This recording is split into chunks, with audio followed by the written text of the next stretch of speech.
I'm mucho excited. Hi, this is David. Nicole. Nicole, yes. And Evie. And Evie.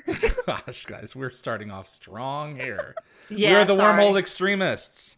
And this is Children of the Gods, the Showtime original cut that premiered 25 years ago today.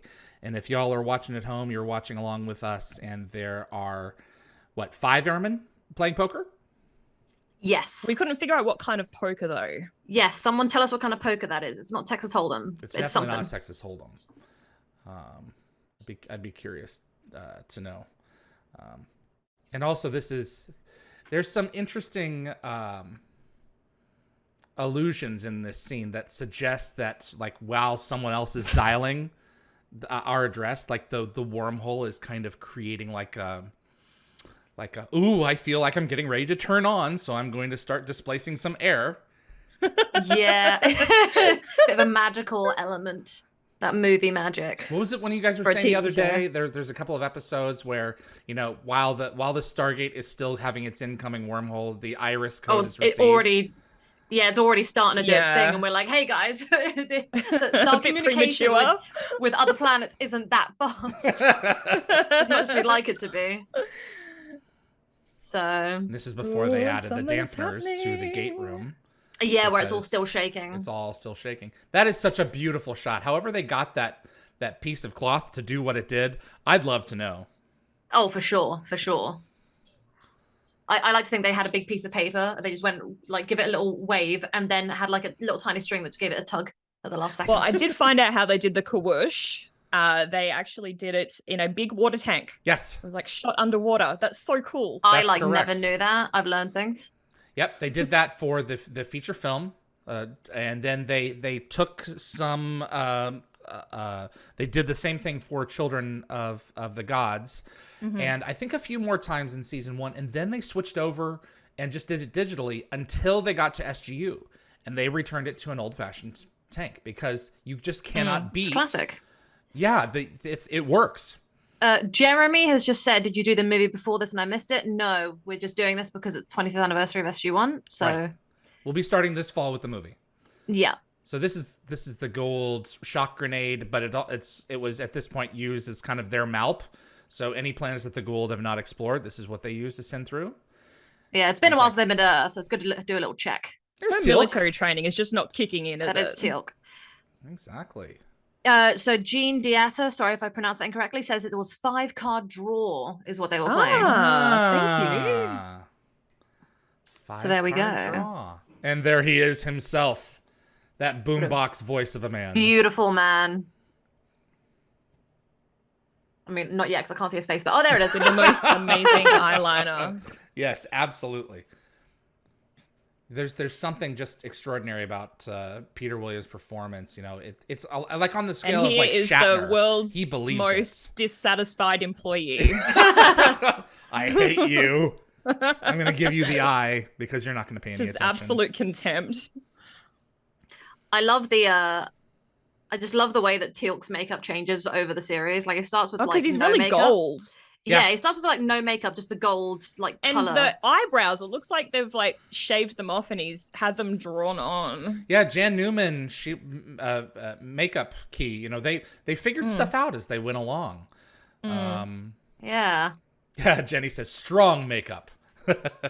Jenny Simon, love makeup. You. She's in our audience. I do love Jenny. I do love some Jenny.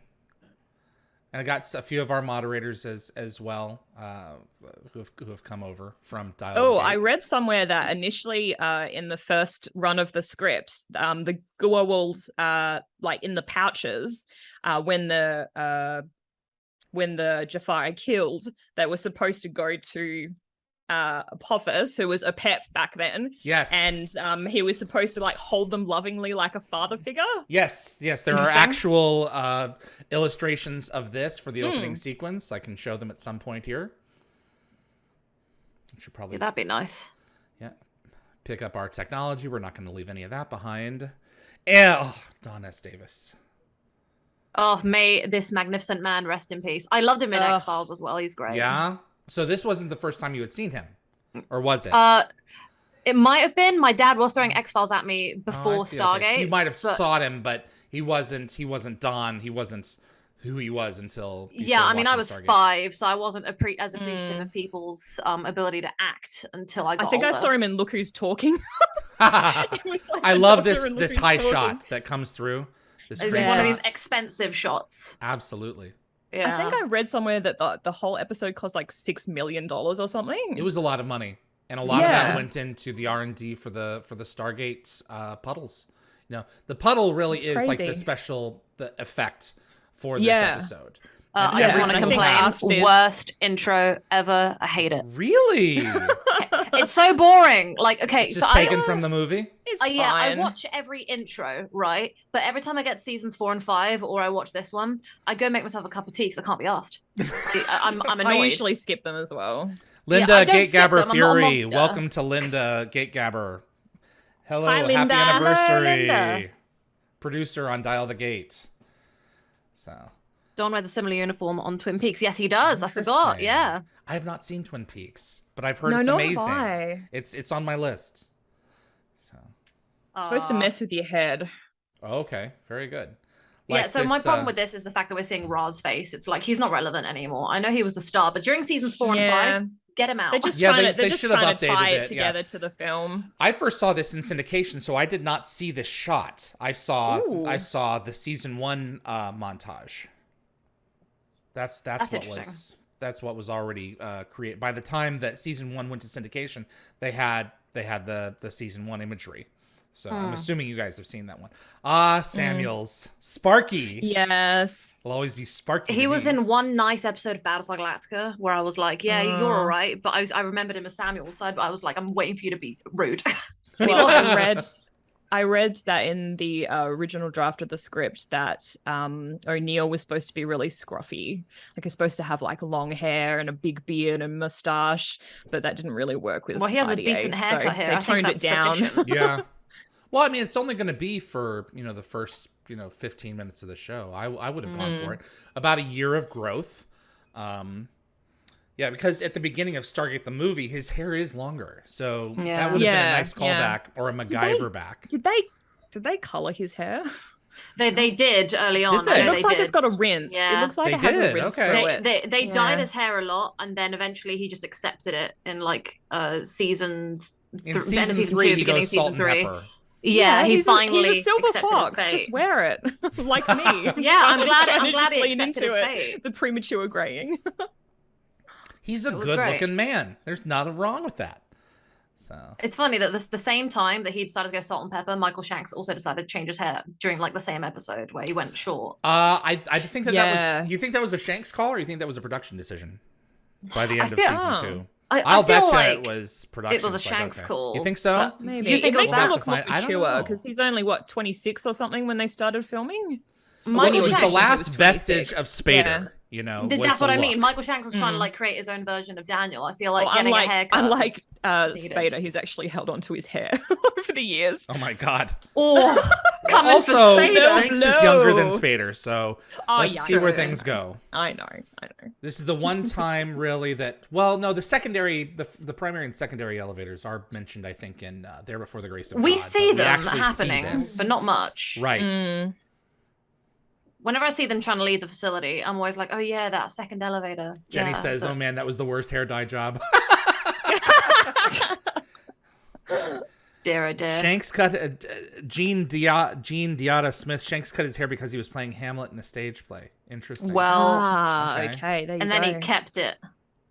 I'm okay with it. I like it shorter. Mario Azzopardi directed.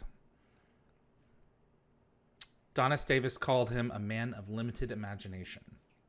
Ooh, burn. For this pilot, Don wanted Hammond to have some bit of soul, and Azzopardi wanted him to play it very straight and military, right? And so they butted heads on this. I was going to say, Donna Davis wants to play a human character that we can actually tie ourselves to. But also at the same time, I understand where Mario is coming from because he's setting up that there are certain beasts that he has to hit. So this is true. I would have been interested to see a more Don interpretation of, he's a teddy bear that we Don's eventually... aggro enough for me in this episode. Okay, Exactly. okay. He's aggro for at least the first few. This part here the marsupial. is so... Yeah, because so in the newer version, they cut to the woman behind. Correct. And then Which that is was... interesting. Yeah, they do. Yep, and they cut choice. that speech in the for both Hammond's sexes. office as well. It's shorter. Yeah. Yeah. Well, they See, established it's these things. that, especially in what's the episode with the Amazonians, that the Jaffa, the females are not under the serving in the armies. Oh yes. This was kind of contradicting that when we saw that in Children of the Gods, the final cut, but it's still cool. Yeah. So I'm so happy we're watching this one because the beats are all hitting at the right time for me. We couldn't figure out how they worked. This little button right here, by the way, guys, you couldn't figure that out. Surely it wouldn't have taken that much to figure that out. That's it why was they just cut like the a dialogue. twist motion. They cut the line in the final cut. That's one of the Yeah. things that I appreciated about it. So sorry, I'm half sure of this they've is got, going to like, be a team comparing of this to the final experts. cut. So It's going to be me going, this is why I prefer this version. yeah. I just realised Donis Davis still has a little bit of blonde in his hair. Isn't that nice? I think it's like a little bit red. Yeah. I think he was kind of like a strawberry blonde. Yeah, look at it. Oh, I forget that he had a bit of colour. He was Dana Elkar's stunt double on. I was literally just about to say MacGyver. that. I was about to say that. He was. They handpicked him for Hammond. I have illustrations from the pilot. He was definitely not in the illustrations as Chaos Donis Knight Davis. is making a point about saying the airman's rank for the elevator always confused him. He has an NCO rank on his sleeves, but looks like it's a major's oak sleeves on the shoulder. Yeah, there were inconsistencies in the uniforms here. Those were mostly ironed out after the pilot. And I was like, sorry, David Druid in the chat just said MacGyver mullet might have served as a symbiote deterrent.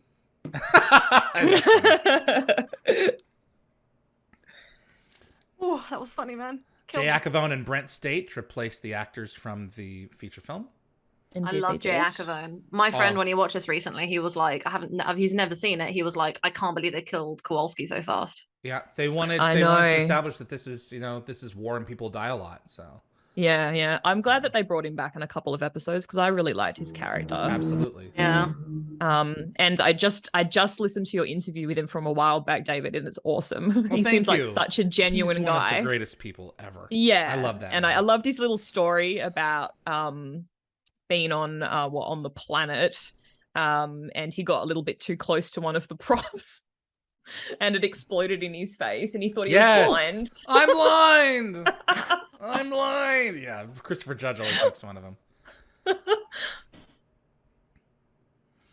We're doing. I like that Samuels is having to recap his own mission report to him. Well, yeah, they're catching us up for those who haven't seen the movie or, I know. I'm just hating on Samuels for him doing a recap. Like, shut your mouth, Samuels. They're also showing us where things differ from his report versus what we actually saw in the film. Yes, because he I lied. love my report is not entirely accurate, sir. Right, exactly. Daniel Jackson is alive and living with the people on Abydos. Didn't they reuse this corridor and broke a divide? And they put cells in as well on the left. Oh yeah, possibly. I literally just watched that a couple of days ago. Yeah. Interesting. You went out of your way to rewatch Broke a Divide? Sam and Jack make out for the first time. It's a big deal. Hello. Central.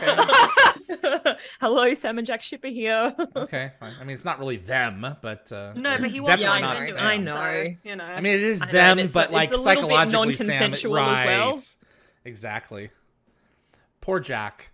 I know. I literally was talking about Brief Candle before.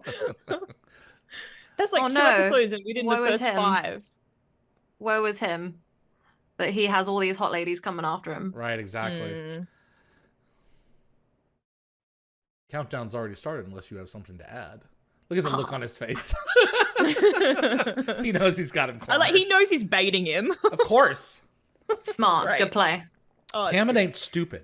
Years of experience. What's nice is he won't really play them like this again. No. He's just doing it for the first time because he's trying to get to know his character. Nope. He doesn't trust him yet. And keep in mind, he met him in 1969 already. I forget when I watched this episode. Oh, yes, of course.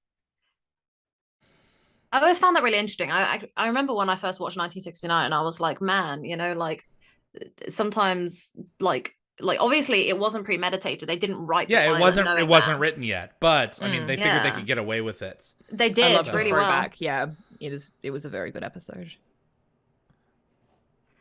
Also love the way he pronounces his words. Like he'll pronounce like a WH word with why, and I love that.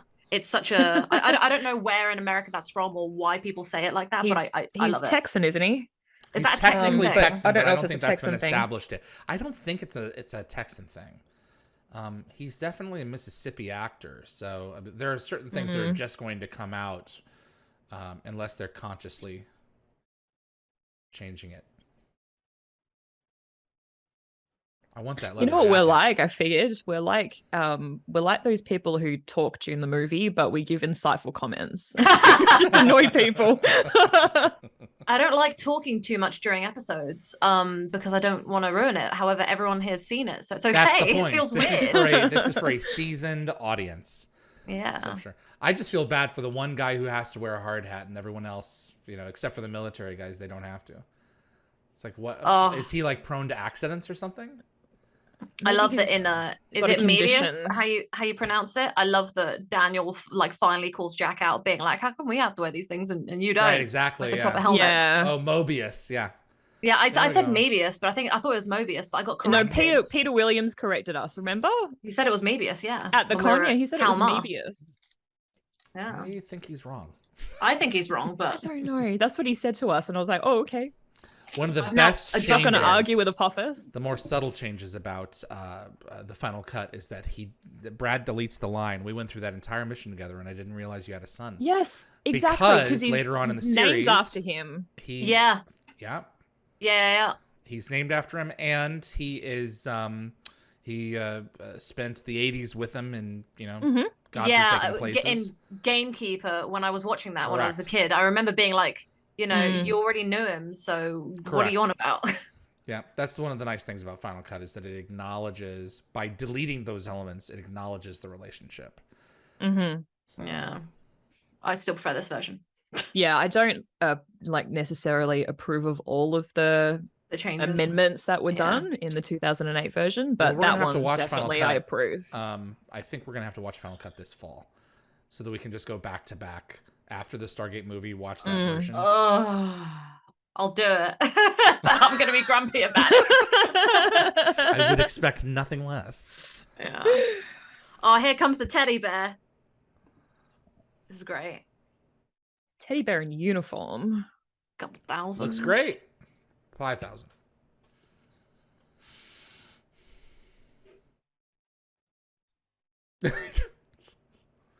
He's thinking. He's thinking it over. Because at this point, the Stargate only goes one place. I didn't even say anything. Yeah. That's it. Exactly right. Which is why they didn't bother putting an iris in, because they're like, well, Daniel's like, gone, the gate's buried. There's no reason. Originally, it was supposed to be an iris and then a concrete barrier. That like blew my mind, but then they thought it was just overkill to have two barriers. Yeah, I was going to say. In production or? I think it was in the original script. For Children of the Gods? Yeah. Wow. I just want to say again, Stargate's ability to reuse corridors is I love unbelievable. It with that magic. Big thick door closing. Yeah. It's like used so many times. I love it. It You is. can almost turn it into a drinking game. My boyfriend was watching which one is it? Which Message in a Bottle recently, and he was like, "My God, that door!" And I was like, "Have you not seen it like 10 times already? It's used like every time they're having a foothold or lockdown situation." Oh, the actual steel door, giant white one. Yeah, that's actually in Cheyenne Mountain. I assumed, yeah, because one of the only they were allowed outside to do some shots. filming, weren't they? Yes. They did lots Martin of Wood outside. went down as an assistant. Yes, Gary Jones, his first appearance. Martin Wood went down as an assistant director and shot that material, and then in season 8 went back down and shot more. And people remembered him, and also were Stargate fans at that point as well. Isn't there a room called like Stargate Command? I don't know. It's like yes, it's a broom closet. Yeah, broom closet. I love that. I want to go there and be like, can I please go to Stargate Command? And just, the first thing that will dawn on you is there's no missile silo in Cheyenne Mountain. That you Really? know of. There is that we know. it's office buildings. That's all. That's crazy. It's not. There are maps of it. I actually really like online. this shot from the other side of the water. Yes, great. it's Yeah. cool. I love tissues. his like hesitations. Like It's like do a I just Kleenex throw it? probe. The object. And this is when before it was still updated in canon to make it half a second to travel, like a split second. Yeah, because wasn't it that in the original movie it's like, oh, the other side of the known universe, and I was like, exactly. That's a bit too far. Well, it had to be tantalizing. Yeah. Wouldn't the tissues have appeared on the other side all wet? It's not water. No.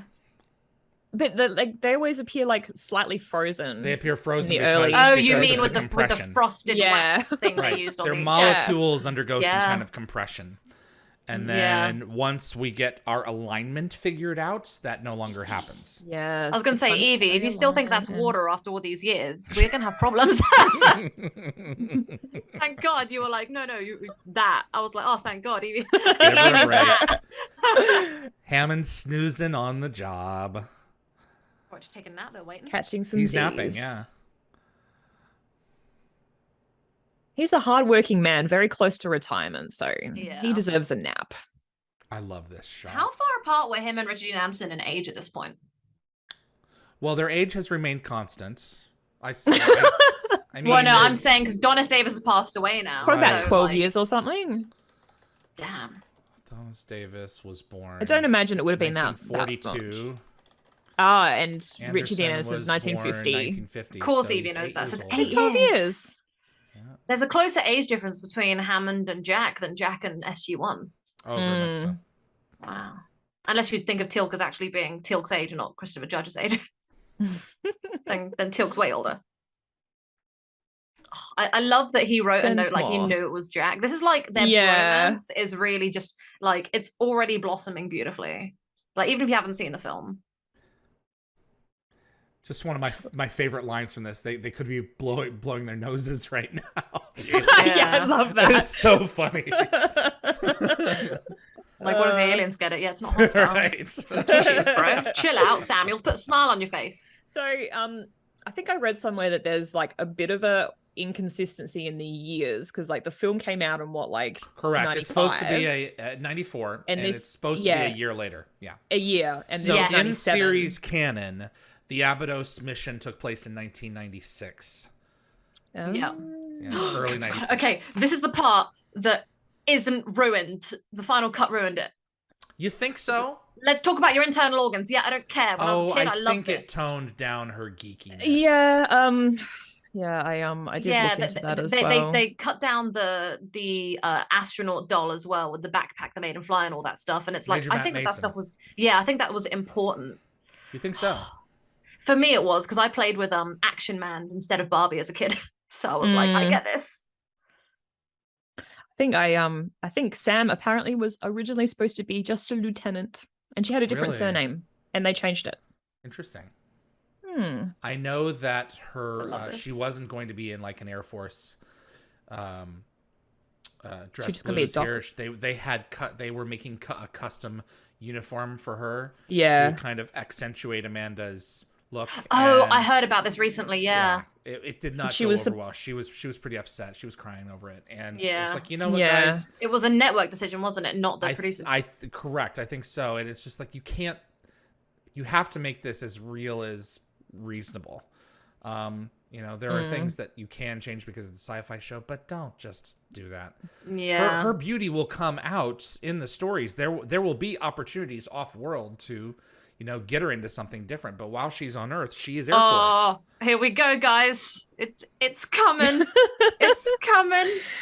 I think I saw somewhere that they ended up cutting this bit because it was a parody of feminism, is the quote that I saw. Well, I don't mind a parody of feminism. So it's like it's like a disservice to feminism. It's like it's too generic. Well, for 1997, I feel like this was really necessary. For She me, at hated least. this. She hated it though. I think know she did, She'd but I only loved just it. signed on for like, it wasn't her contract like quite limited. So she felt like she couldn't really speak up. She had to sort of just go with what was written in the script, even though she hated it. Here we go. God's sake. Love it. Oh, it's so cringeworthy. I don't find it cringe. I go and rewatch this, and then and then I go out into the world. Well, it should kind of be. feel for her. The statement should be, and just because my reproductive organs are on the outside rather than the inside, because the outside would be a disadvantage. So structurally, she's at an advantage. It doesn't make sense. Yeah. So I think she's just doing a comparative of like, just because I don't have the masculine part hanging out of me doesn't mean I can't do it. She would be at an advantage because she can't be kicked in the balls. I was gonna say. Yes. Okay, Anthony Rawling just said it is a shame that they deleted it from the final cut. Thank you, Anthony. And then I don't know. I'm kind of like on the fence about it. The chat, like, it's an iconic line, but not necessarily in the right, for the right reasons. And Linda's even saying she was dealing with daily issues with her male colleagues as well. So this was like perfect. Oh, there's no doubt that it's a thing for sure. Oh yeah. Mm-hmm. I'm just saying that for me growing up, I was just like, yes, queen. You know, it means a lot to me, that line. But I am over the top and I love just loud, annoying things. So I guess it works for me. I would have loved a little bit of backstory for each of these people sitting here. Yeah, a lot of them are just like never going to be seen again. Correct. Yeah, I was going to say, do we see any of them again? No. Not the main ones at the front. We're replicating the Stargate film scene with all the generals. Yeah. And, do we see Ferretti again? Is it Ferretti? Yeah, we do. We see him at the end of the season. I forget that we do. Yeah, he's supposed to go retrieve SG-1 after they go to Apophysis' ship, but Apophysis' ship already leaves orbit. Yeah, they also edited this scene down in Final Cut. They didn't have as much playfulness before going through the gate, Sam and Jack. Basically, right, they cut down all the flirting with Sam and Jack, and as a shipper, I'm not okay with it. Agreed. But I think they sort of focus more on Sam's like wonderment. This is true. Seeing, like, true.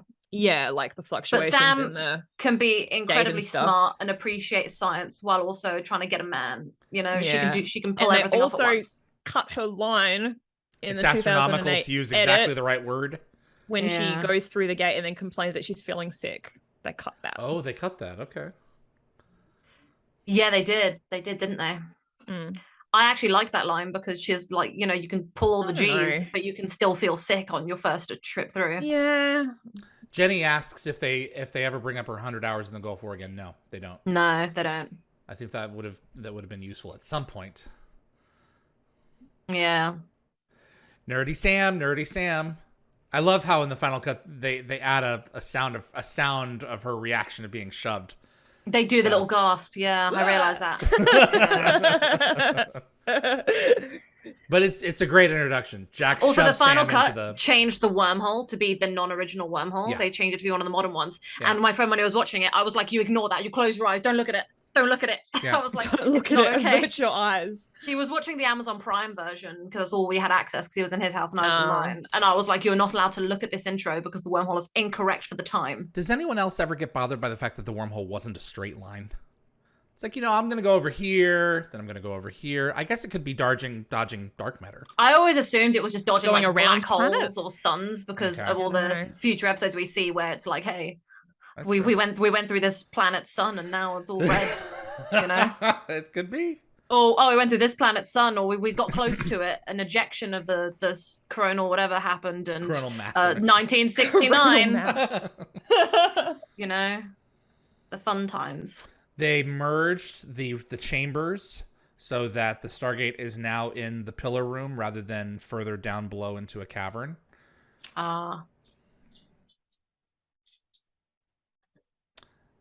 Hey, those are all ours. Skara.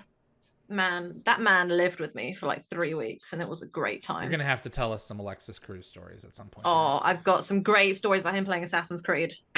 All I heard was sea shanties into the night.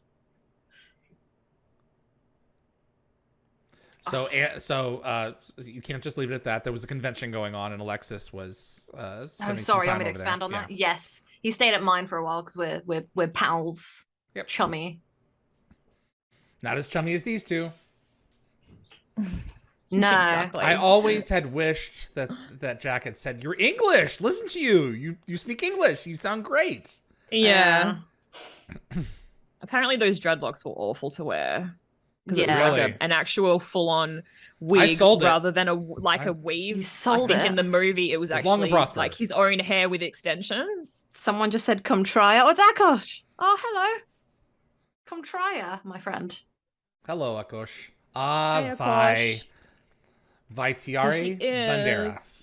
Now Vaitiari She Hershon. is a beautiful woman. Inside she's and stunning. out. Yeah. My interview, I loved my interview with her. I want her back so I bad. just watched it. Also, like, you know, I love her in this episode because she's so like fierce, but she's not vocal enough. You know, they didn't give her much to play with. I love when every time she comes back because she got so much more material to work with. Not enough in my opinion, but yeah. No. I am curious, with season 3, were they already separated when they had to do her dying? And they wrote her out for that reason? Yeah. Wow. No, it wasn't for that reason. She wanted out. She didn't want. I don't think she wanted to be in the area anymore. I think. No, that's fine. I didn't know if it was for that reason or not. Yeah, she talks about it in my interview. Yeah. So, there were other. Oh, it was the daughter. She wanted to spend more time with her daughter, and so. Their incredibly talented daughter who so did her own film a few years ago. Yeah. Yeah. Ra is back. Oh no. What will we do? Oh, by the way, I found some things out. Come with me to the map room. I love that he says 36 hours a day every day because you know the day's work different. And it sets up the fact that a year and a half on Earth is a year Abydos time, which is why, you know, it's middle of season 2 is when we go back. They were really good about organizing everything. Yeah. Kind of missing, is it Kasuf in this episode? Yes. Yeah, they wanted to get him, but he was unavailable. Scheduling conflicts. Akosh is sharing fun facts. Adam Harrington plays one of the Goulds who selects hosts. He played Konsu in season 6 as the other guys. I didn't know. Oh, you're right. His eyes. They do like to use the same accent. I just watched the other guys. You're so right. I like to assume that is Zapakna because he has a similar hairdress. Zapakna. Yeah, I always assumed that same, yes. And then he changed his outfit very much in season 5 during Summit and Last Stand. Well, yeah, I mean, you know, Gould's got They go through phases. Yeah. Right. You know? I'm sure whoever they enslave next, they pick up new fashion tips from them. I was imagine what this tasted like. I'm sure it was just water. Well, I mean, if in reality. So. Yeah. In reality.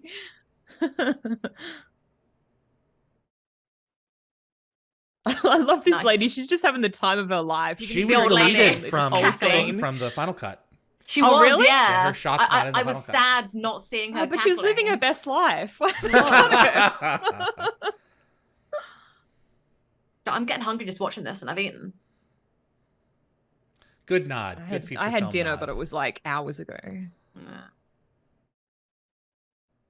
Could really eat what they're eating. I want to know what they're eating. Whatever Abydonians grow in the desert. Yeah, looks like some. What do they eat? I was thinking, are they like vegetarian or would they be? Well, remember they had that lizard thing. So yeah, that's what I God, thought. that thing. I don't want to eat that. They probably eat mastage. There's some bread back there though, so they're Jed Ted is my man is a gamer. It always makes me happy seeing Alexis in L.A. Noire. He plays a beat cop. He does Jed Ted. He's also in Red Dead. He plays a beat cop in L.A. Noire, the game. Oh, okay. But he's also in Red Dead Redemption, but I don't know which part he is. Yeah, he's in Red Dead. Okay. I think he's like working in one of the towns. Okay. I was like, can you tell me who you are so I can go like murder them in the game? And he was like, I can't tell you exactly who. And I was like, damn. Well, he doesn't know. Didn't want to tell you. I don't know. I feel like it was 50-50. That's hilarious. I can understand why they fell for one another in this pilot. Absolutely. Yeah. They had these beautiful moments. Pretty like amazing face disappearing smooch. Oh yeah. Yeah. Oh my God. I saw a thing years ago, I have to point out. So I was like, when I was a kid, I used to watch a lot of Stargate stuff on YouTube. And I found this small little interview with Lexa and Michael Shanks. And they were talking about their relationship and how they met on Andromeda. Yes. And they were talking about how like they had an unscripted kiss in Andromeda that they decided to put in there when they weren't together yet. Yeah. However, when the news, like the channel was doing a video and interview about it, they cut to a shot of Michael Shanks kissing Vatia in Children of the Gods. No. And I remember watching it as a kid being like, no. The disrespect. Oh my gosh. And then it cuts to Lexa saying, yeah, that kiss wasn't scripted. And I'm like, that's not the wrong girl. Wow. It makes Michael Shanks look like some sort of dog, as Daniel's Jack calls him in one of the episodes. But yeah, it really hurt me. Great modified shot from the feature film.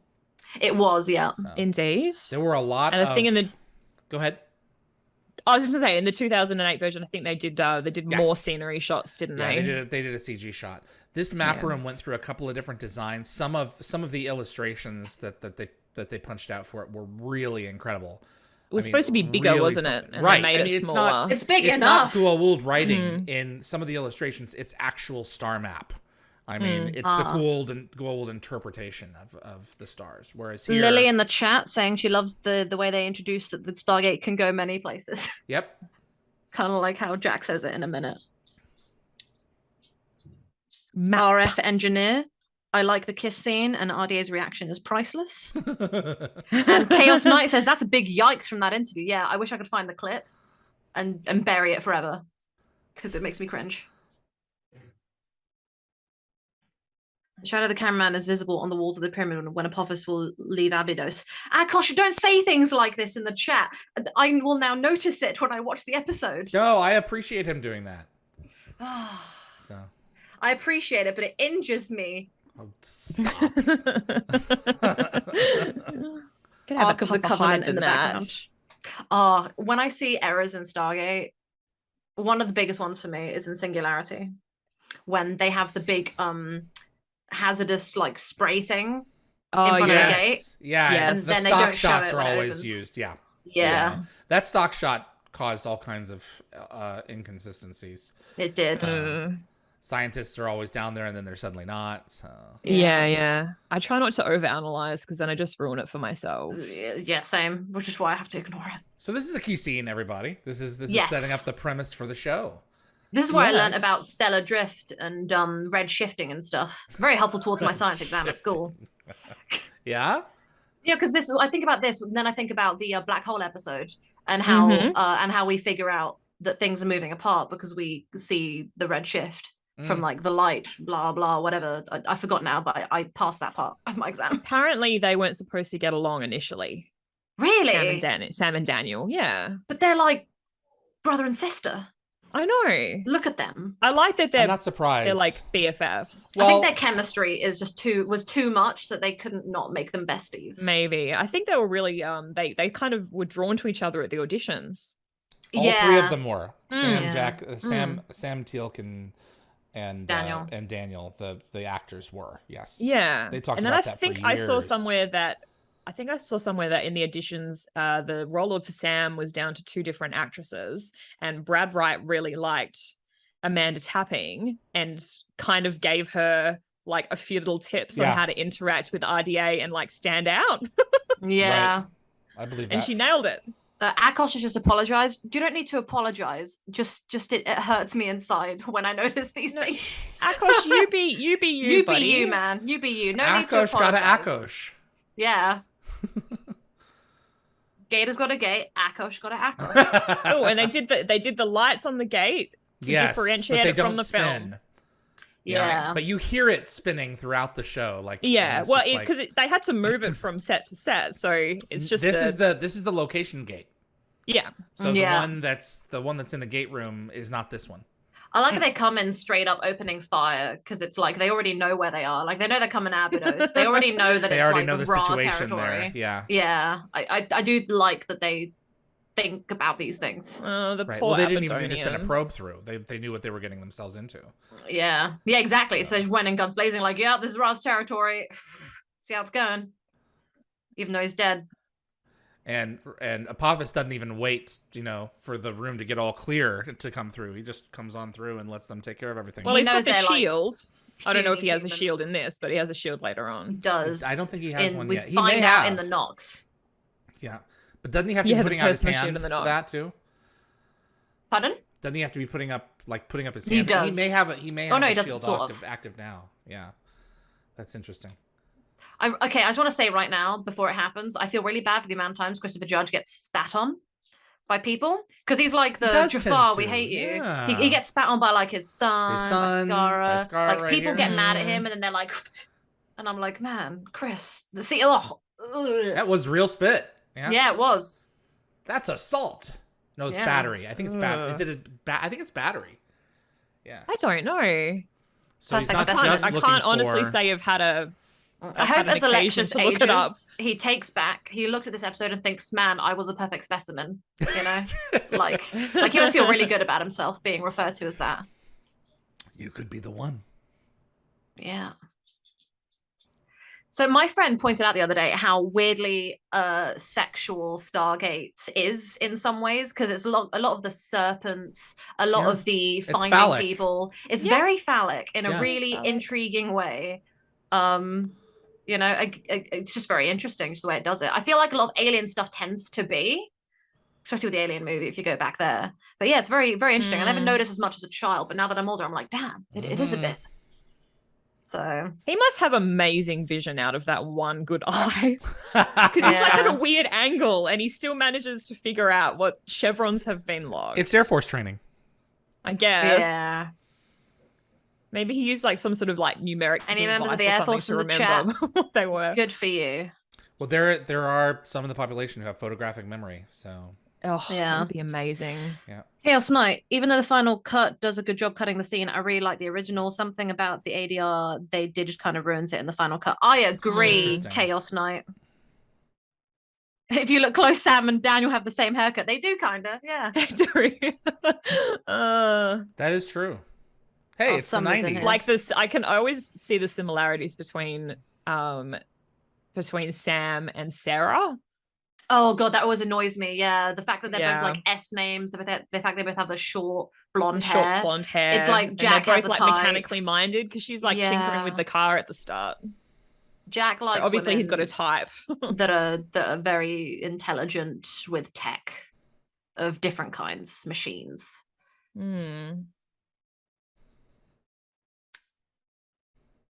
My wife was just taken. Leave me alone. I'm going to have a moment now. Yeah. Well, the military training is kicking in. Daniel's all emotional. He's not built like that. The staff blasts caused a lot more bloody damage earlier in the show rather than just those cauterized wounds that came later. Yeah. Budget. Bigger budget. It's kind of like how in Star Wars, when Obi-Wan cuts off that alien's arm in the cantina, it's all bloody. But then every time you see somebody get sliced up now, it's like, oh, it's cauterized. I just assumed it was something about that alien's blood that just didn't cauterize. So I love that Daniel's glasses are broken as well, and he's had to tape them up. I was with literally just Absolutely. thinking that. Yeah. It's like Harry Potter before Harry Potter. See, the drama here feels more concise. Like I feel like in the final cut, it feels a bit messier, the cutting around the room. Well, for me, with this version, it's like perfect for me. And also, like, you know, I didn't like how the final cut did the goodbye to Daniel, because it didn't feel as, I don't know. This one just feels more like it broke my heart more. Joel Goldsmith shines in the final cut. In this one, they used so much of the stock audio from the film. And I will say, Jonathan Glaster was like, you know, we've got it. Let's go ahead and use it. Which, I mean, there's certainly a point to that. At the same time, let Joel shine. He already wrote music for this. For Joel Goldsmith's music, especially in season 1, like he does throw a lot in there that's juicy. I think Brad Wright didn't like the music in this first version. Joel created I a enjoyed soundtrack, and because they merged two together, didn't they? They merged, didn't they? Merge the film soundtrack Correct. with some original and works, and he just called it noise or something. All of didn't he? Joel's original music, so yeah, for the final cut, you can actually get that on CD. That is okay. So the thing is, the UK doesn't like to update with stuff like that, so I haven't been able to find the final cut on iTunes to download it. So the episode itself? No, as in like the music from it. Oh, well, he actually released it properly. We'll look around. I'd love to have it. I think the blood really adds to the tension and drama, as mentioned earlier. The stakes with this show. Yes, Chaos Knight. Vicky C says, I love Joel's soundtrack. Yes. Oh, this moment really hits me. Michael Shanks is a great actor. And the fact that he can like do this scene where they're all just touching his hair and like still like keep emotional and have it like still kind of hit you is great. Nicole, click on the There's chat like a pet. link that I just posted in the chat. You can Thank buy the you. soundtrack there. Everybody, go do that at some At point. least get a look at that. Yeah, we need to support the Goldsmith estate, because at some point I want to be able to go back to MGM with a game plan to release, Yeah, that's music. a great idea. Ooh. Gian Diata, sorry if I'm saying that wrong. Showtime wanted the sexual content, that's why we get the nudity in this one. That's yeah, correct. Yes, they did. They Showtime did. was advertising itself as no limits. I mean, it was a premium cable subscription. They had to come up with ways that they could exceed I think the a producers typical cable channel. I think the producers fought for the nudity a little bit as well, because they thought didn't want it added. They didn't want it. No. I saw something opposite to that. Really, Brad wanted a family show. That. Brad wanted to. He's not a prude or anything, but he wanted a show that everyone could sit down and watch together as a group. And it's led to issues like this on Netflix. The thing is, you can have a mature show that is family friendly. You know, well, like the later seasons of Stargate. No, as in, like, I'm saying the later seasons of Stargate get a bit darker.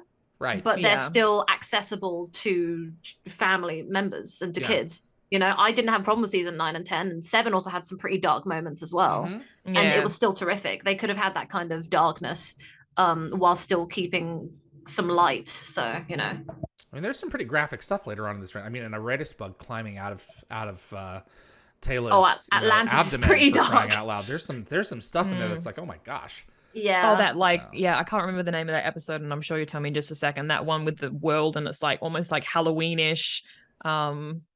I can't remember the name of the episode. Yes, that one scares the crap out of me. That episode. There were some genuinely excellent jump scares there. I'm not good with like anything kind of horror related, so I have a weird question, and I don't know if this ever gets talked about or if anybody knows the answer. But the caveman in this episode, which I do really hate, and so him getting cut from the final cut is the one thing I'll give the final cut. He doesn't cut as much. I read about him. They cut the caveman.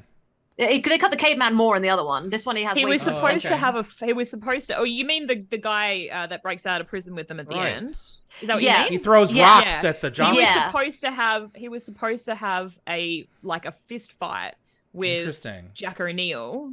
Oh. And they ended up changing the script. That's what I read anyway. Yeah, I read it. It was either The Companion or it was might have been The Companion. Oh, okay. But my question was that always I wonder, like, I know there are like cavemen in the universe, like probably somewhere, but I always wondered if he was from the Broken Divide planet. But he doesn't have the same level of aggro. I always wondered that. It could have been Chaos Night when SG-1 was back on US Netflix. Did they ever fix the show's rating? No, they did not. I don't think they did, no. No, it still included nudity and I know I heard people who said I'm not going to watch this show because my children and I watch Netflix, and I'm not going to. Amazon has actually fixed that by having the final cut in place. So I will say they replaced it with the final cut. Yeah, so in English, Amazon, my friend, that's why they all had to watch the final cut, and I had to be like, ignore that, I hate that, or this is not the original. I love this exchange here, Kowalski staying with Ferretti. Yeah, that's a nice, respectful moment. Someone's looking over. Brothers. Yep. Yeah. Brothers in arms. Daniel, let's get out of here. The Daniel, and he doesn't know what to do. He's like, I don't know what I'm doing. No, they didn't. I guess they just didn't assign him quarters. But at least they got him a shower and some clothes. They did. Not that he needed one. He was looking like an absolute snack anyway. So imagine the stench. You have no idea what he smelled like. I don't think I care with that face. Pretty rancid. 5 minutes away from the tweet storm, folks. Ooh, good point. Lily, I love how they tried to make Hammond like a bossy, mean general. They did, and it's beautiful that he's not in the end. Not entirely. He has his moments where he has to be like stern. Of course, but it's not. You can't just have the one dimensionality. Yeah. So, I love Jack's fireplace. Me too. The whole mantle. I love Jack's house. Yeah, it's I love gorgeous. Daniel getting drunk off one beer because that's usually me.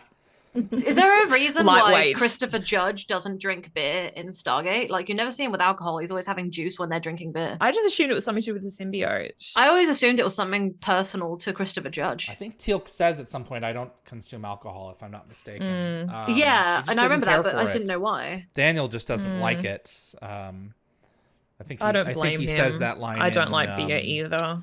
I love Shades beer. of Grey. No, give me a gin anytime. I really want this house. Me too. Let's move in together, Jean Diata.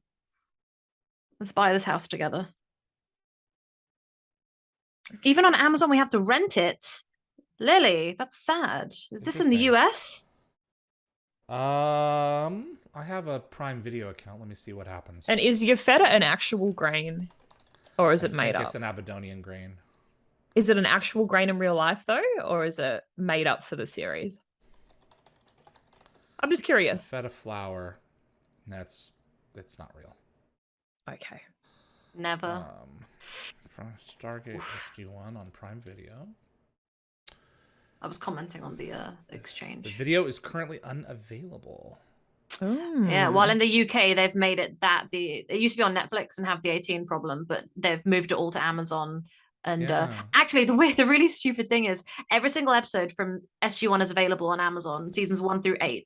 Season 9 and 10 aren't, and the final episode from season 2 is also not available. So I had to buy it to watch it with my friend. Why so we is could stream at that? the same time. I don't know why. Amazon Different like licensing or something? That's bizarre. It's a real mess with Stargate. A lot of the episodes. Well, that's you the just thing. have It's to just a purchase. territorial thing. Yeah. It looks, from where I'm sitting, Universe is the only Stargate that's available to watch for free on Prime Video. And for me, it's only all of Atlantis and then the first 8 seasons, And you're missing in a few UK. episodes of SG-1. Yeah. Yeah, I'm not sure about Australia. I don't think there's you can get it Wetterings. anywhere. There's so much like weird nudity going on. Like the outfits are very see-through here. Like 1 or 2 of them you can Do see they a have lot like more. a wardrobe mistress? And it's just Christina her McQuarrie. job to... No, like I mean like in Apophyse's like... Oh, because you can kind of see castle through her or whatever. outfit there, and it's like, oh my goodness, you know, I'm like there's sure so much of it. They cover it have up, these good. things dry cleaned after one of the slaves dies, and they're just put into a wardrobe and then brought back out when another girl comes along.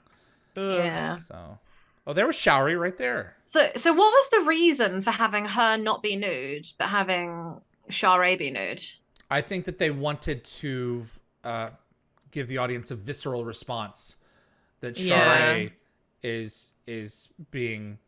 Because obviously they're both nude, but you don't see her. They are, fully but nude. with us, we get a visceral reaction when it's Vi's turn. That interview you did with her was almost heartbreaking. I felt it was really bad painful for a while. Yeah, I know, because she just sort of removed her clothes in good faith, thinking that they were just going to show the top half, and then found out and just then before they the released it lower half, that it was the whole thing. The whole thing, and she had to sign a new contract, and kind of felt like she was almost bullied into it. That's just awful. I actually have an interesting thing to make. I believe the iTunes version, if you buy off the iTunes video player area, the first Stargate episode, that's not the final cut, they actually are blurred out her nether regions. Interesting. And I was like, so that this one kind of followed what she was expecting. And I just found it interesting that iTunes did that, while Amazon didn't, and put the final. Everything does Stargate different. It's very confusing. Teal'c's disdain is also much more keenly noticed in Final Cut than it is here. One of my favorite things, shaking his head, about this show is the episode Threshold, where he's being put through through the mill. Yeah, and he's flashing back to this episode. And my friend watched it recently, and he was like, "This episode just makes it so much better." Yeah, same. When he says, "What have I done?" It's like, oh. And shit. then he has the "I chose freedom" after the flashbacks. Exactly. Beautiful. Is her face because this is painful? It almost looks like it's she's sexual. enjoying it. Yeah, I think that's what I'm saying about this. It's definitely euphoric. Stargate is very much that it was trying to be a very mature show, I think, and trying to add some sort of sensuality to the Goa'uld, I guess. But then in the end, they're just like, you know what, the Goa'uld are just nasty snakes, and let's make it child friendly. I like that. She's gonna pass. No deal. Yeah. All right. Not pretty enough, apparently. I think Shame. she looks pretty damn fine. So. I love his wardrobe. Same. That Christina guy's McQuarrie fabulous. did a great job. Yeah. Goodbye, Wetterings. I love Apophis. He's the best. He's so good at being pompous. Yeah. Send another. This guy just doesn't care. Let's try again. Oh, tweet storm. Yes, it's 3:00. I'm retweeting GateWorld. The companion link has just come through as well. Yep. Beautiful. That's what you want to see. So. There we go. Perfect.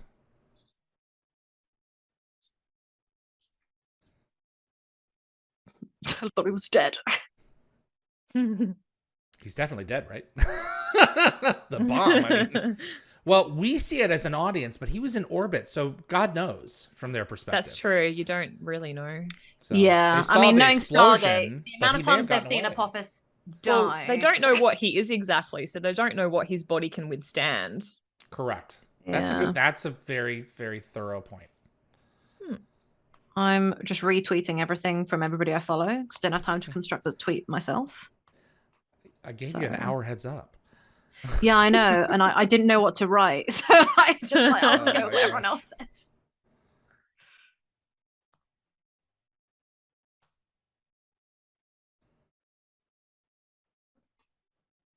Yeah, we can handle it. We beat him once. So I have a question for everyone. I was having this discussion with hubby the other day when we were rewatching this episode. Yes. Why did Apophis decide at this particular point in time to come through to Earth? Was he trying to find new hosts? Like there was. What triggered this particular time? Yeah, there was nothing really. There was a power vacuum when Ra was destroyed.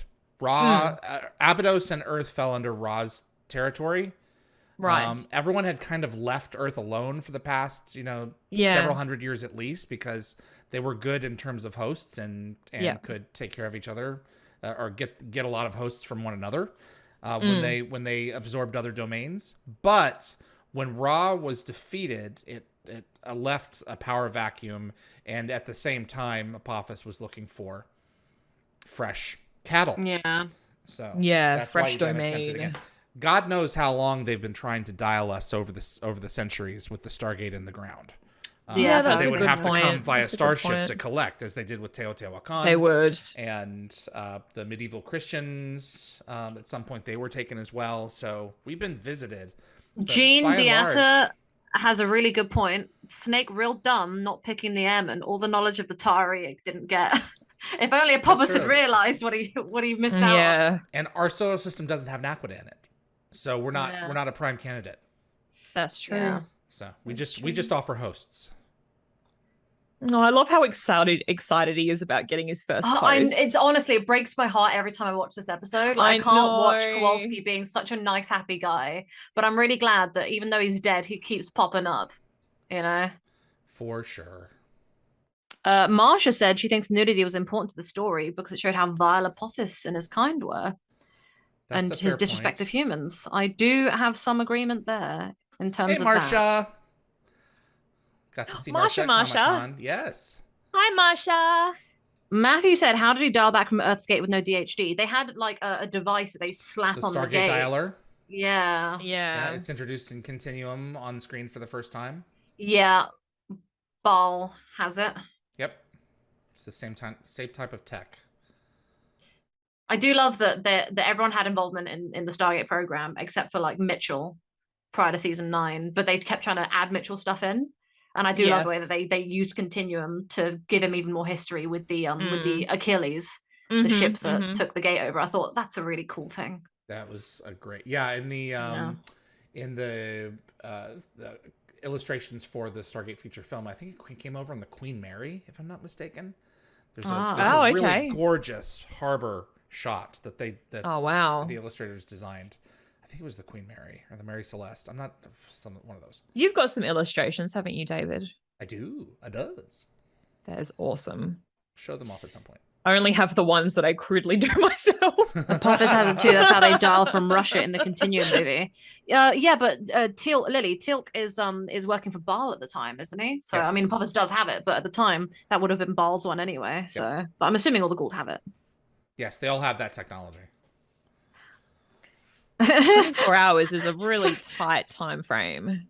It is. David Druid made a great comment. He's bringing in the humor tonight. I like how Daniel put so much time and effort into translating written languages, etc. But when they go meet them, everybody speaks English. What luck. I talked with Jonathan Glassner earlier this year, and I said, it would have made sense to me if in the pilot episode, we came across a device that the ghoul had invented or stolen from someone else that like fit in the palm of the hand or like was subcutaneous that allowed you to translate.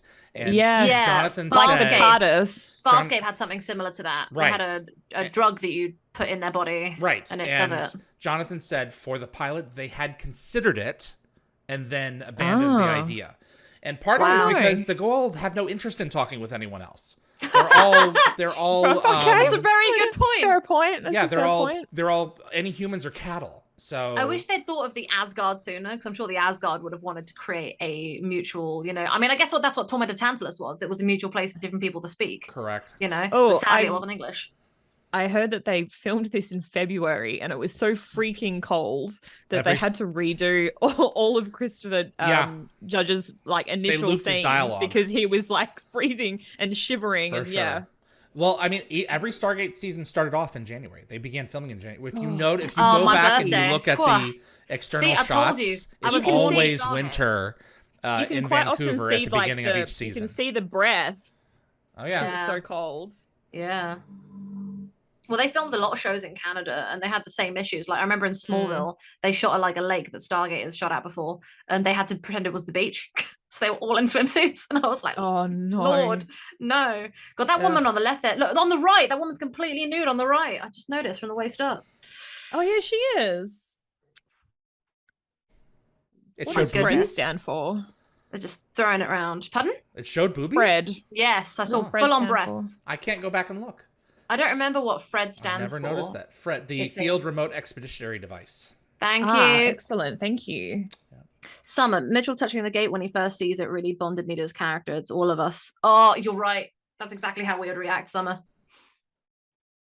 I love how Daniel wants to go into like details about. Okay, I've got a comment about this. And Sam's Jack's just like, I'm not Claymores. interested. And then Jack says, sounds about right, Kolsky, and Kolsky's like, yeah. And then Sam kind of glares at him and walks away. Like, what is that about? Was that supposed to be a dig at her for, like, being a woman again? Like, what was that? That was always a weird interaction for me. Akosh wanted to know, how did they move the Stargate into the pyramid if it was outside in the Stargate Origins Catherine film? Slaves drug it into the pyramid. Yeah, I mean, that's the answer. Oh, here we go, guys. Poor thing. Yep. Well, this moment has adjusted the parameters of the series ever since regarding where it's been broadcast. My family didn't mind so much because I think because I was a girl aren't as hung up on nudity as Americans are. No, you're more hung up on violence than we are. We'll shoot people in the head, and we show that to our kids. And kids are allowed, God. I have so many things that I feel like I want and need to say, but I don't know how to articulate them because I just feel frustration for her at the moment.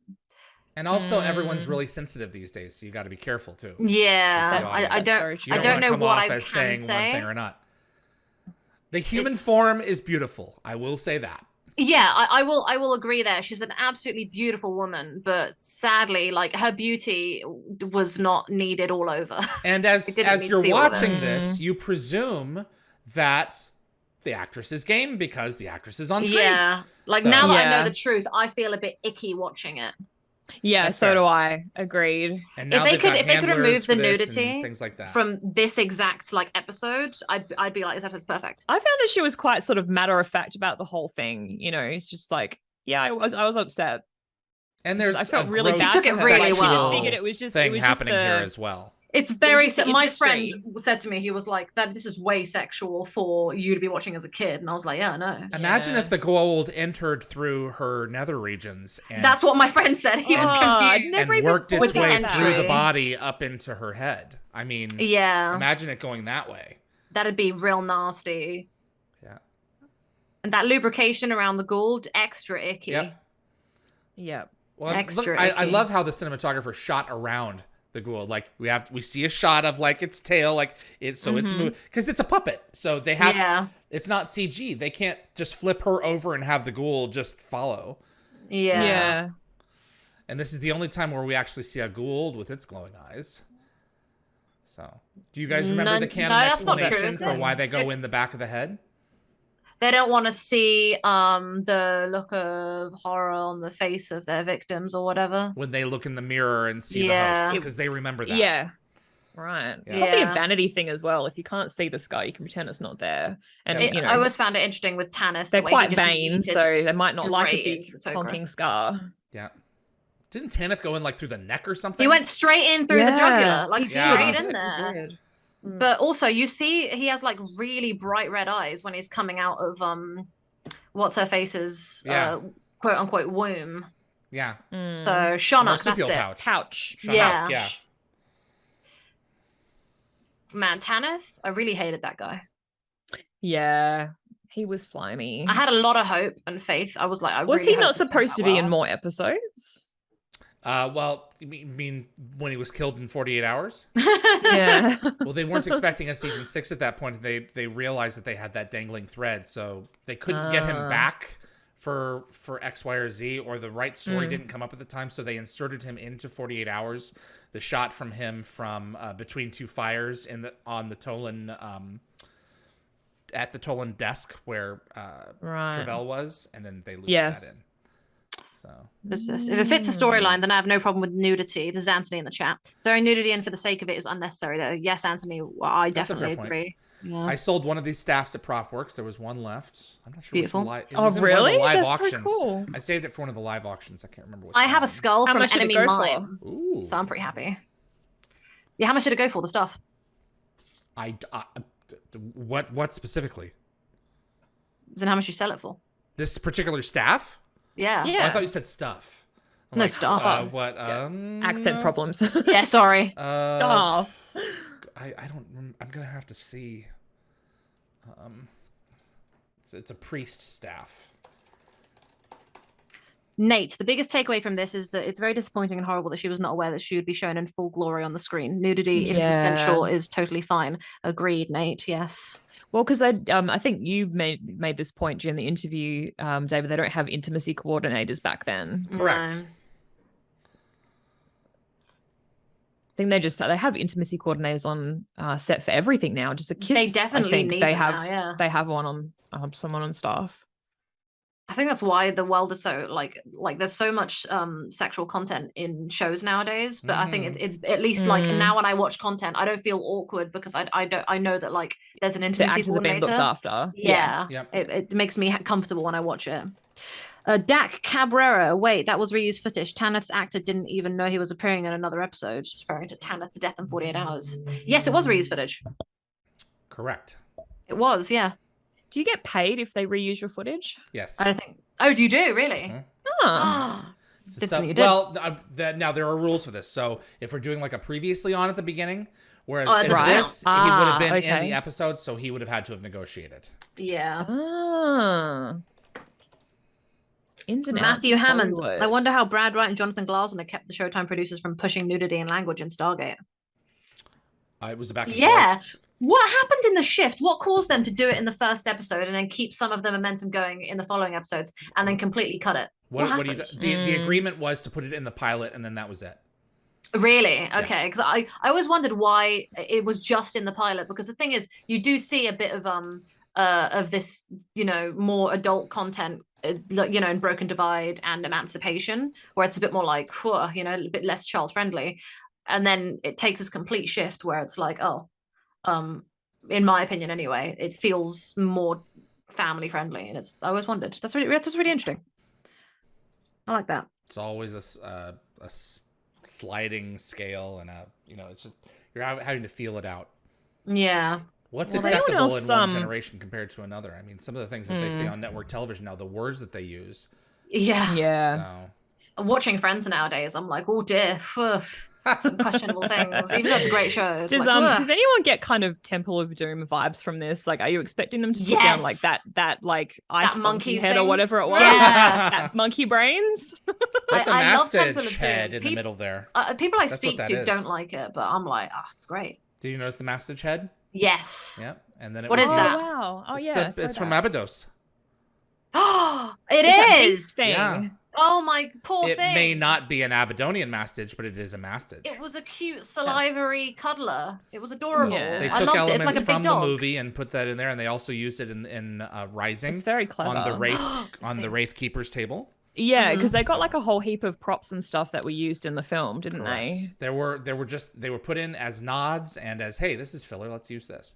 I like when they not? reuse desks and tables and stuff, meeting tables from Stargate SG-1 and throw them in Atlantis. They did it several times with several different desks, and every time it happened, I was always like, I've looked that closely.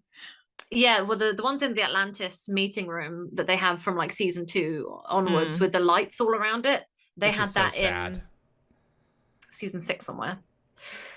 Shari's defending Apophis. Well, yeah. Amunet. Yes, that's Amunet. Oh, speaking of, when Amunet is giving birth, or Shari is giving birth, and Amunet comes back, I really did love the fact that she gave Daniel that one little look, even though Amunet taken over again. That was one of my favorite things. She doesn't give them away when they go through. No, and I always loved that. In there. Or Amunet was just being strategic. Yeah. So, who knows? Yeah, you never know. I always found that really interesting. SGU has a clothed sex scene in the pilot. It does. Yeah, well, the thing is, SGU was it's a whole different vibe. It has sex scenes a lot throughout the show. Closed set for the entire pilot? No, just for the intimate scenes. No, they're saying clothed scenes with clothes on. With clothes. Yes. Is that what you mean? Yes. Yeah, there were several in universe. I remember them distinctly. They were very like there was one that ended in like murder. I think it was James. She slammed Scott across the head after they just, you know. Yep. And I was like, whoa, this took a turn. Correct. Good episode. All right, Jaffa Monk staff sold for $350. Damn. See, I have that kind of money now. I wish I could go back in time with my adult money. Well, that doesn't include the buyer's premium was probably not there, but yeah, we started off as 100. Buyer's premium was 23%, so 350 plus 23% of that, so we're talking $75, something like that. So they plus shipping, they would have paid about $500 for it. Okay. Is it true that American stores label all their stuff without VAT and you have to pay the added VAT at the till? That's incredibly stupid. Yep. Stores marks something 99. I don't know why, but it is. Like, just give us the actual price. Yeah, that's gotta be infuriating when you're working with like not much money, and then you get to the till, and then you're like, oh, I'm a penny short. You're constantly having to do math. Why do you think Teal covered the I always thought that he was trying to be like, okay, nobody needs to see this. Let's try. Okay, but it looks to us like he's wiping them out. I never thought of it like that. Really? That's how I always thought of it. But then going back, it's like he's trying to cover this up because he's working on his plan. So now he knows has an idea of where they're from. He is from Virgin River, and I only just realized this when I was rewatching this episode a few days ago. Nice. I was like, there's Preacher from Virgin River. Who is? The one on the left, I think. Oh, the guy in the black actor. Okay. Yes. Who's the actor? What's the actor's name? Oh, I honestly can't remember his name. I'll look it up. But he plays Preacher. He's like a main character. Prototype Freak 45 has asked, will there be a stream for the other episodes? If yes, when? September. Colin Lawrence? Colin Lawrence, that's the guy. He's in 2 episodes, apparently. I looked him up the other day. Okay. Yeah, Prototype Freak, we're starting in September properly. And we'll be streaming every week and then taking occasional holidays. Are they asking us about us? Yes. Yeah. Yep, occasional holidays. We'll have the website put up at that point so you can schedule in advance. Jeremy in the chat said, same mess in Canada. You basically play gambling. You have no idea how much it will cost at the till. Oh, God, we're going to be there. And it's going to be a real struggle. Do you want it or not? That's basically what it comes down to. Yeah. I'll just be handing over fistfuls of cash on my card, not knowing what I'm actually paying. Yeah. That's how it works. That's what turned me immediately off SGU. I wasn't expecting it. I eventually moved past it and appreciated it for what it was, but I was disappointed as it wasn't necessarily a family show anymore. Yeah, well, the Universe wasn't a family show anymore. It was a more mature show. But the thing is, Universe could have been as mature as it was and just cut out the sex and been perfectly fine, in my opinion. Yeah, they were shooting for a more modern aesthetic across the board. TV had evolved, for better or for worse. Yeah, like you said, David, it was ahead of its time. Yep. Dan Shea is in one of these outfits. Oh, really? Siler, yep.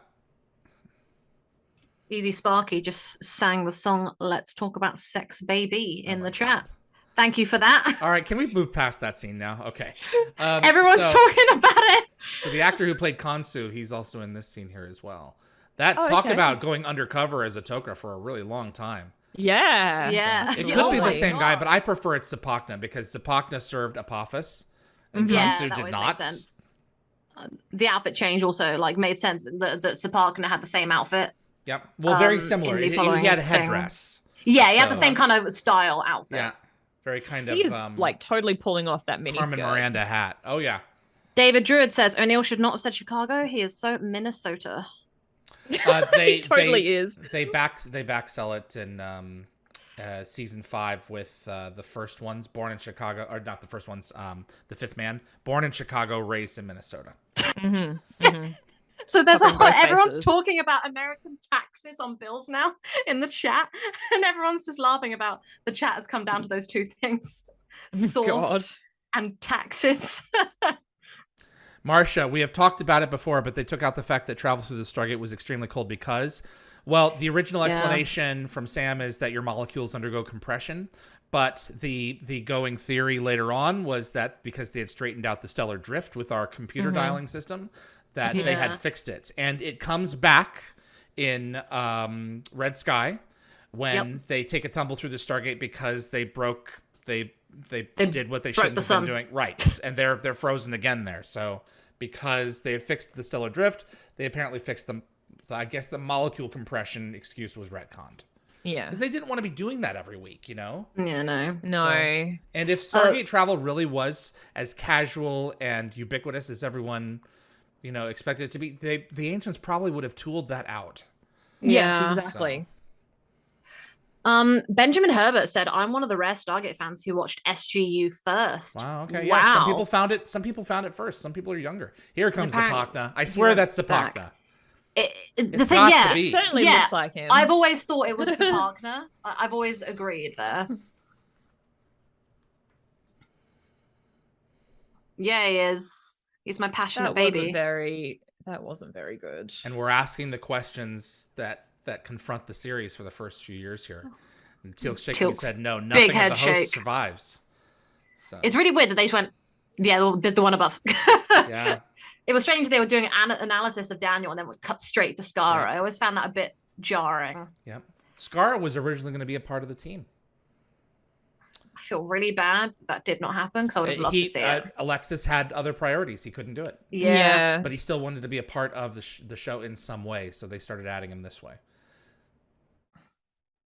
Somebody says, one thing I hate about Origins, they claimed seeing with their demolecularized eyes the traveling between the two gates. Oh, yeah. Right, yeah. I saw stars. Somebody didn't like that, yeah. Maybe like they perceived it wasn't stars, me saying that. It's Jeremy saying it in the chat. Yeah. But that's a good point. I didn't even think about that. Headcanon, it's Zapakna. Thank you, Chaos Knight. Yeah, exactly. Headcanon. Oh, there's Caveman. Yeah, yes. Caveman's going to be real upfront the rest of this episode. I'm going to hype this guy up. If you crank up the audio here, I keep on hearing over and over again, a woman screaming, "We've come to die." Has anyone else? No, does anyone else hear that too? We're going to die. Yeah, and it's looped again and again. Well, yeah, she says it like 3 times. Replay the episode. It may not be that's what she's saying, but my ears have always heard that since the first rewatch. And in Final Cut, it's completely removed. Many have said this. Do the turn. Great moment. Oh, yeah. Every time I see that, I just think about Threshold, where it does the sudden cut through all of Teal'c's seasons on SG-1. And his guards aren't taking him out. They're just shooting. They're just continuing to execute everybody. Well, the thing is, I always wondered about that. I was like, it just feels a bit silly. But then at the same time, it's like, well, why would their commanding officer essentially start pew-pewing them? It just feels a bit like... He would have been the first target to go down. But yeah, you would have thought. Yeah. The power of the staff weapon blast was always changing from episode to episode. Yes, it was. It couldn't take down tree trunks on swinging ropes, but it would take out huge chunks of wall. Oh goodness, yeah, the inconsistency of the fast staff weapon is hilarious. Benjamin Herbert. I wonder if the power of a staff weapon diminishes over time. Evie, sorry, is Ace. You think the power of the stars diminishes over time? That'd be No, interesting. I'm just asking. Do you think if it diminishes over I time, have, does it I need to have be one charged big or gripe, something? actually. Massive gripe here. I don't know if you guys agree with me. Jack goes to Teal'c's staff weapon, pulls that little green thing out of it, and puts it in the thing that dials to. Yes, it's the liquid naquita. It's at the bottom of the device. I was just sitting there like. Hang on just a second. We got to acknowledge this moment. And hey, Ben from the Companion, how you doing, buddy? This guy's great. Terrific moment. And this is one of the reasons that Rick agreed to do the character, because yes, I was going to say that. You can stay at my place. Absolutely. It's like that's the kind of humor because he wanted it to be humorous. Yep. Did Teal'c actually end up staying at his place, or was he always on the base? No, I don't think so. He had to stay on base. That's sad. It was on base for seasons and seasons. I would have loved to have seen them watching Star Wars for the first time. He didn't get his own place until what, like season 7 or season 8 or something? Got his own place. He finally got his own place. Yeah. So they just never had any time. Like Jack promised to show him his world, and and Teal'c had to first get it from a television set. It's some of the greatest moments of the show. So I'm going back to my gripe with the staff weapon. That thing is not powerful enough to send us to another galaxy. I don't care how much liquid naquita you put in that staff weapon. It ain't enough. And it wasn't meant to. It wasn't meant to be exactly like a ZPM. The device isn't a ZPM per se that Jack built. But still it feels a bit odd. Using along with other things, it created a one-off use for a jump to another galaxy. So, Jeremy, I always reasoned it as being unthinkable for the other Jafar that you would have a traitor. Teal'c is basically one of the first Sholvar. Yeah? Yeah, it basically wasn't done, as evidenced by the X-301 being reprogrammed with the Death Gliders. It's like, the homing thing. What Teal'c did was unheard of. RF engineer said batteries sold separately and staff weapons. You notice that when they're running with them, the ends of the staff weapon are bowing, so because they hadn't put like a steel rod through them yet. They were trying to figure out how to do these things. Oh yeah. And this, one of my favorite changes for Final Cut is the fixing of this.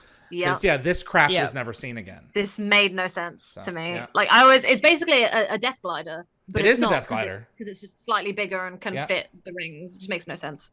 And it suggests that they're demolecularized inside of the rings right now. Yeah. And then they come down and then it didn't sit well. Right. Well, they didn't. They just didn't have it designed yet. So yeah. Well, when you watch the rest of the show and then you go back and see that, and there's no final cut that fixes it, you're like, yeah, it just sits funny. Stock shot from the movie. It is, yeah. Which I always found really weird because the bottom of it's not that big. Doesn't shape, doesn't look like it at all.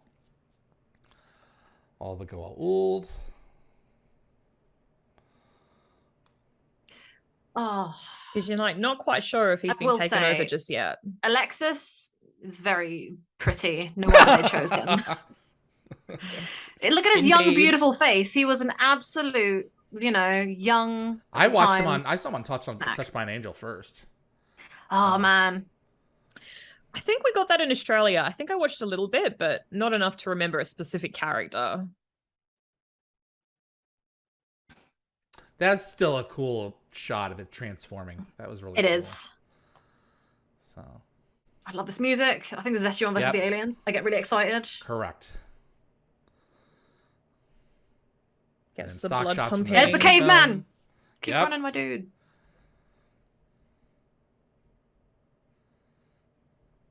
Yo. Oh, Canada. I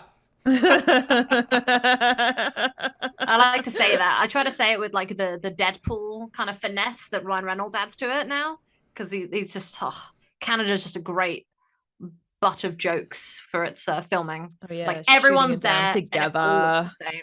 Yeah, they're broing out. They've got it. One of the cool things that the Final Cut does is adds a separate glider, and one of them, Kowalski. It gives O'Neill and Teal'c a chance to hit one and have one fly off. Like, okay, we did get one. Oh, she trips it. There, she just tripped. Oh, I didn't even notice that. I noticed it years ago, and I love the fact that he like holds her and stops her from falling over. Like, what a nice guy. It's like, okay, you're just getting used to this body and this clothing. So yeah. So I like that they had time to like spruce her out and give everyone else nice outfits, and Skara still is in his Abydonian stuff. Well, they're going home, quote unquote. Yeah, he's gonna get his nice new outfit later. Yeah. I do really love just seeing, like, I think SG-1, they have such good chemistry together. Great shot. I love it is. That is amazing. I just love the way that they all interact with each other, and I think the actors all just work so well. Yep. That is, it's one of the final shots in the opening credits. Yep. Sure is. Yay, we're free. Okay, also, there's a blonde boy, right, who's in this crowd of people that's just been saved. You'll see him again at the end. The one that the big guy was holding? Yeah, that's the exact same kid that's in Thor's hammer, who's wearing like almost the exact same outfit. Are you positive? I'm 100%. And he looks like Macaulay Culkin. And his Macaulay. I don't know how to say it. It's Macaulay. Is it? I've never seen Home Alone, by the way. I've never seen it. Oh. Moebius and Macaulay. Hey, Moebius was not my fault. I used to say Moebius. Edie also had the same thing. But no, he has his broken wrist and Kendra heals it. Yeah. So interesting. when we see Thor's hammer, I'm gonna be like, yeah. You're right. Was it Macaulay? I think that might be the same kid. Yeah, it's definitely not Macaulay Culkin. Oh no, of course no, not. it's not. Macaulay it just looks Culkin like was him. Too big for that. I call him like the Macaulay Culkin lookalike. Got it. So it's one of the coolest locations in the show, just with the rocks and everything. I remember watching some behind the scenes with Christopher Judge and Michael Shanks where they were driving up to film some scenes for season 7, and they were like, "Oh, didn't we use this place for Children of the Gods?" Yeah, and they were like reminiscing. It's a rock pit. It's a quarry. I believe. Yeah, I would love to know where sense. this spot is because I would. Yeah, I want to go to stand in it. So, but it probably I want to looks go dig a nothing hole, like that now. Stuff a ladder in it, and just re-experience death now. That's where like the gate is pointed down. It's over. Yeah. And he's got a hand device. I just like that he just slowly does it, and he just walks off. You know, in the final cut, they cut the Kowalski moment where you find out he's with the eyes. Correct. Yes. Yeah. It's not totally, necessary. Yeah, they totally do. They wanted to end it on a more positive note, but yeah. Yeah. Some fans argue like it doesn't happen. Then I'm like, no, it does. They just don't show it. So it makes it more dangerous because these things could be happening all the time. You'd never know it. If a Jaffa goes down and you're not paying attention to the ground, you better look out. Mm-hmm. So I remember just how scared I was for characters early on. Whenever they had a Gould in them, I was like, "Oh no!" Well, because we know that's it. You know, you can't get one out without killing the host. When the Tok'ra, when Joel and I went and Sam, I remember just being like, "Damn." Yep, exactly. Yes. We've lost Sam. Yeah, David, I'm talking about the kid. Oh, he said, David Drunas just said, I thought he was just agreeing with me, but he just said a home world alone. that's funny. Top tier comedy there, my dude. Top tier. Was he called him Michaeli, according to me screwing it up because I don't know how to pronounce his name. So the battle is not over. We've got hostiles coming in. I just noticed the SG-2 patch is a real... Yes. So what happened with the patches after the pilot episode is that every patch was an SG-1 patch with the numbers of whatever the team was supposed to be glued on top of it, cut out and hot glued on top. Oh, wow. And if you're looking closely in some of the shots later on in the show, you can see that.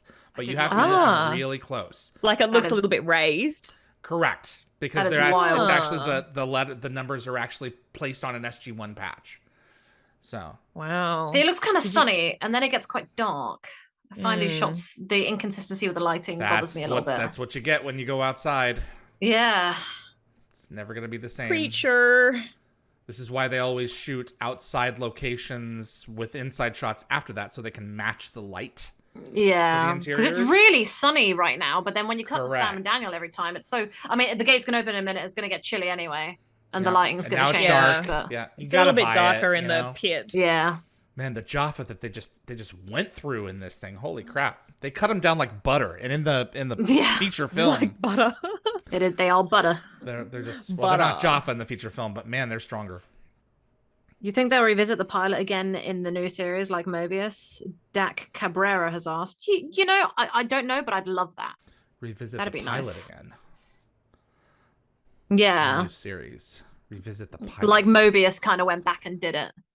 Oh. I mean, okay. Like yeah, okay. Like an alternate I know kind of what you mean. version of it. You know, I wouldn't mind. I think it really interesting. I think it would be fun if Like they a flashback, kind of. Yeah, I don't know. I suppose. My issue with Mobius and Continuum is that the same parameters occurred. Ra took the gate with him. And so when the gate is removed, Continuum circumstances should have reset to the Mobius situation. But instead, it's the Continuum situation. So because in both cases, the Stargate was removed from history.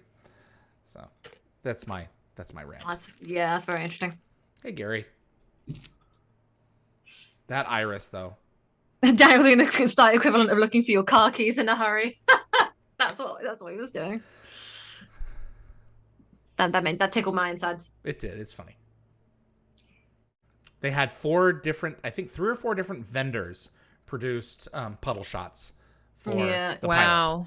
So they're all a little different.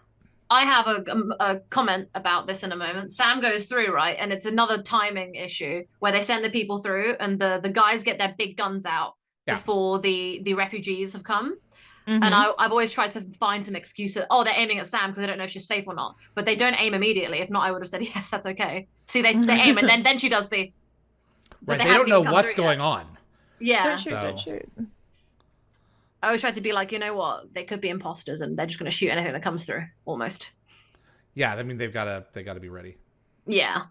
So I've always tried to be like, it's okay. I don't think they were necessarily shooting at her because she's coming in hot. They can see that. They weren't necessarily aiming at her. Yeah, see, there we go. That's a good reasoning. See, I'll go with that now. Of they're coming in hot, so of course they're going to get their guns ready. Because she just came flying through. What a cool sequence. Why did they leave Daniel behind to do this when he's like not the military one? I don't know if they were really thinking that far ahead. I think Daniel just kind of took that up because he was the only one that wasn't armed. So he's just trying to get everyone through. Maybe in case the gate shuts down, they have Daniel so that he can redial. Oh, possibly. I mean, that's not it. The caveman's right there. There he is. That gate, it always knows if people still need to go through or not. It's always conscious. Yeah. There's that white. There he is. With the little white kid with blonde hair. Okay. That could definitely be. I think you might be right. I literally just watched that episode like 2 days ago. There's an older lady, like 50s, with shoulder length silver hair. She pops up throughout the show. She's a Sodan, and later on she's on Destiny. I don't know who this woman was, but I mean, I'm gonna call her out every time I see her when we do these. There's just certain guest stars that you just of people. Yeah, they're just background actors. There seems to be a limited pool of actors in Vancouver. This is true. This is why there's so many. The town is huge now, but back then, right through the symbiote pouch. What a shot! Whoa. Oh, here we go. Yeah. Oh, it's like WWE. I thought I crinked my neck. Oh. Yeah, that's more than a crink. Right? I hate that scene. Oh, he's just like, just the emotion that he puts into delivering that line. Yep. Don't shoot, Tilk. Stand down. My bro. I love that Jack calls him Teal in There But For the Grace of Gods. He's like, Teal? It's like, no, Teal. No, Teal'c. Everything's screwed up. Why? Oh, man, look at all those guys. Hugs on a windscreen. Let's go, guys. You're about to get splattered. Splat, splat, splat. Bunch of big splats. Yeah. Close the iris. Lock it up. I just remember she screams, lock it up. I don't know why, but whenever SG-1 is being dramatic and screaming at things, I get excited. Just once, I would have loved to have seen the iris cut someone in half. I mean, it cut not the iris, yeah. You really don't see the iris like cut the anyone. Top, no, it never does. I would have loved to have seen the iris, someone coming straight through the center, and it just snip them off. I'm not gonna lie, right? How sharp would it be? Brilliant. I don't know. Sharp enough. I mean, sharp enough, I would suspect. I mean, it'd be blunt, but it'd be very strong. Because they would get stuck by it, and then it would close in around them. Yeah. Awkward. Yeah, just picture that.